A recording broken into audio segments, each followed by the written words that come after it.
Glad that one's over with. There's been so much build up since the day Coach Foley and I started talking about it. I think it was a great day for women's basketball in our state, and just excited to be a part of it. We played really well. I would rather be audited by the IRS, have a colonoscopy, and have a dentist appointment the same day than have to play against a Coach Foley, Bobby Brazel, Cash, and Weed Hour coach team. This is a team that's going to do exactly what they've done for the last 3 years. They're getting ready to go about 22-3 between now and the end of the year and be an NCAA tournament team. They're starting to figure it out. I'm glad it wasn't today. Yeah, okay. I brought this up to Joe. It looked like they actually executed their sets. They just weren't able to finish. How much of that was defense and how much of that was them? And probably all of them. We didn't do a very good job at guarding some of it.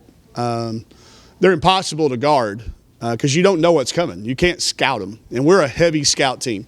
We love to watch film and get play calls and predict and use all the analytics.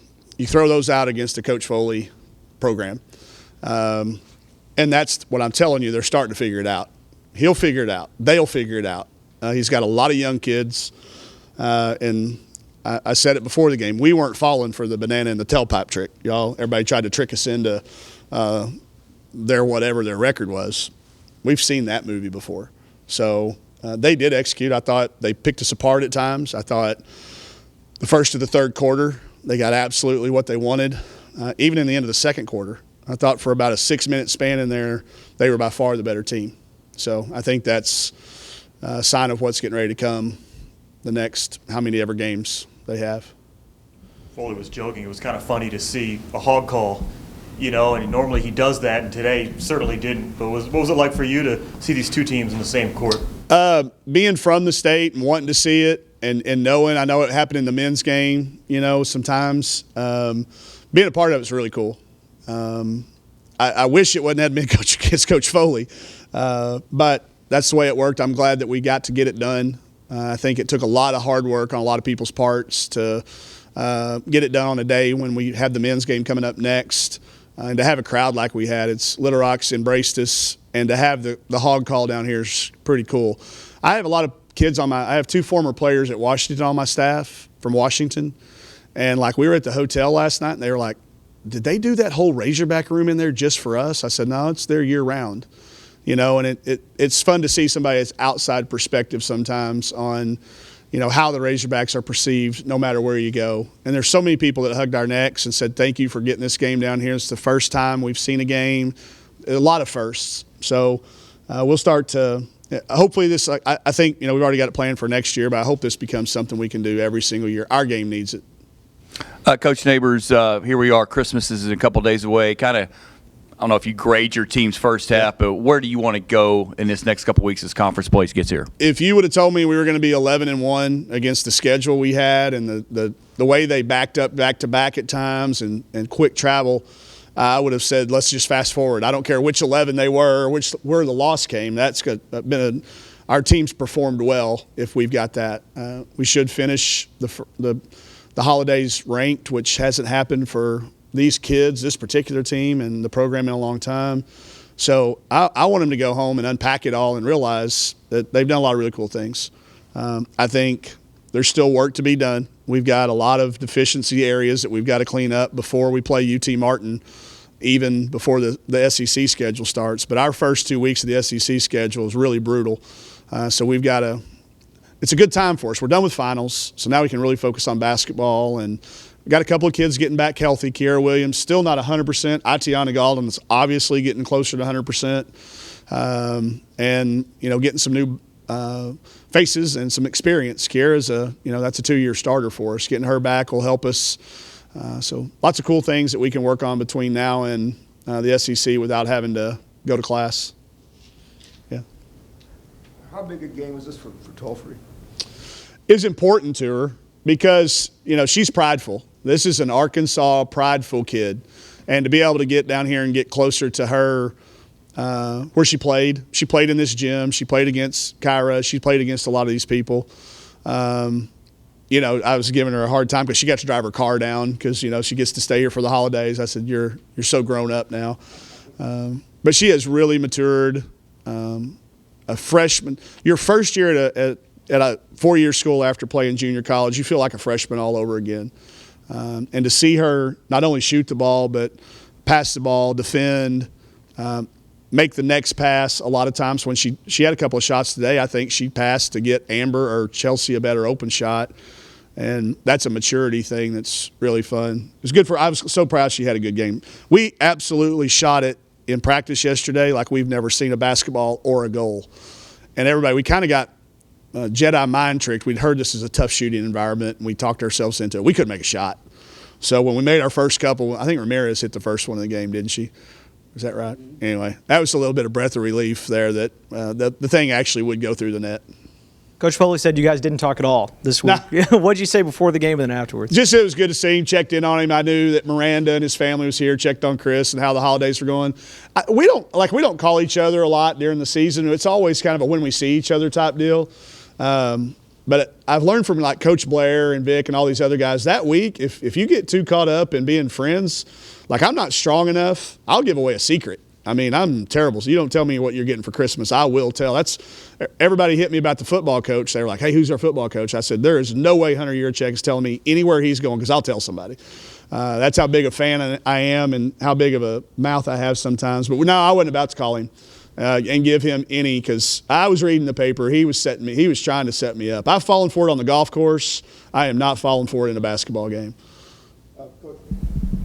Joe was actually, I won't say all smiles, but he looked pretty happy because of the performance of his two freshmen that you probably hadn't even seen. I mean, she played 40 minutes, and she hadn't played 40 minutes the entire season. Yeah, he pulled one on us. He started a kid who's played 5 minutes, wasn't on the scouting report, so I didn't know what it was going to be, but he should be happy. I mean, they should be very ecstatic. I'll tell you this. We've got a good team. I know we do. And this is not – I hate it that this is the first year. I'm sure he's going to say he's got a young team, and we've probably got our best team we've had in a while. I'm sure he would have rather played this game 4 or 5 years ago. And I get that. I'm glad that we get it going. I've said already when the game came out, we will lose this game eventually. They are and have been the flagship women's basketball team in the country, in our state. Been to the NCAA tournament more than we have, and if we don't use that as a blueprint and a guide and fuel, then I think we're missing a chance. If you don't learn from watching them play and how he's built a program, then I'm being deficient with our program and our team. And I hope it allows us to pull for each other the rest of the way out too. There's never been a time when I've pulled against a Joe Foley team or Little Rock, but now we can really pull for each other, I think, because we each help each other. RPI is going to continue to go up for the both of us when they go on these win streaks that I know is coming. What does it say that he could coach a freshman in practice and have her ready to play 40 minutes against you? I mean, she played, maybe she got a little tired at the end, but she did play 40 minutes, and she'd only played 47 minutes the entire season. It's scary. Yeah, it's scary on what he does with development. And he finds kids that fit how he coaches. Not everybody can. Not everybody can do it, but the kids that do it turn into kids like that. I hate to see this team 3 or 4 years from now when we're trying to play them, and we've got some freshmen, hopefully by then I've learned how to do what he does, but it just speaks to why he's a winner wherever he is. I've always said I would never want to go into a gym where he got to pick which bench he coached, because I'm pretty sure he'd have a good chance to win with either side. So we'll learn from him. His freshmen, his upperclassmen, they'll get it going. I'm telling you, we've all seen it, so it's just a matter of time. Chelsea, her game today, and being able to have that special moment with her, and just those kind of things that you get to do. We've been tracking it because she transfers 244 points over from Oklahoma, but I didn't want to get into that debate yet on whether those points count for Arkansas or not yet. So I said, let's just wait till she gets 1,000 here, because I think it was 49 games. Is that right? Close? We'll have to go. I got Mario stumped. I was sorry. I didn't mean to. I think it's 49 games. Y'all have to go back, and they'll give him something to check on. I think she reached 1,000 points in 49 games. I wasn't leaving her in to get it because it's a matter of time. But when she got fouled, I want to put a little pressure on her to make the free throw. But that was a really cool moment. And to get John Williams on the broadcast to let everybody know about it, really, really neat. And I just told her, I said, hey, we're not doing this if she doesn't decide to come over here and help us. She was a catalyst. She was a key part of coming in with Mal and Bailey and Dev and all those guys that were here already, Jalen Mason at that time, and getting us pointed in the right direction. And then helping bring other players around, the other pieces. So cool little Christmas present for everybody to get to experience. Any other questions for Coach Neighbors? Coach, do you ever foresee this game being played up in Fayetteville or at Little Rock's home? We talked about it, yeah. I think so. I mean, I don't know where they're at with it, but the day we talked about it, we talked about doing it 2 years on a neutral site. We want to play in Little Rock every year. And it just makes sense, if we're going to do that, for it to be against UALR. And I think if we continue to be able to set the date early enough, I think there's a day that we're going to have to open the upper deck for it. And our sport is healthy all the way down. We have so many good high school coaches, so many grassroots summer people. And we have to be united. Our state is too small to be divided in anything. And we've got to find a way to unite all of us to where, for women's basketball specifically, a game that's always hungry for attention, we've got to give people reason to notice us. And a game like this, you kind of have to notice. But yeah, we talked about doing it at Stevens and at Bud Walton, but we'll probably have to start in Fayetteville because they're going to be really good that year. So yeah, we've talked about it, and if Coach will take me to play golf still, we'll talk about it some more. All right, see everybody at the men's game.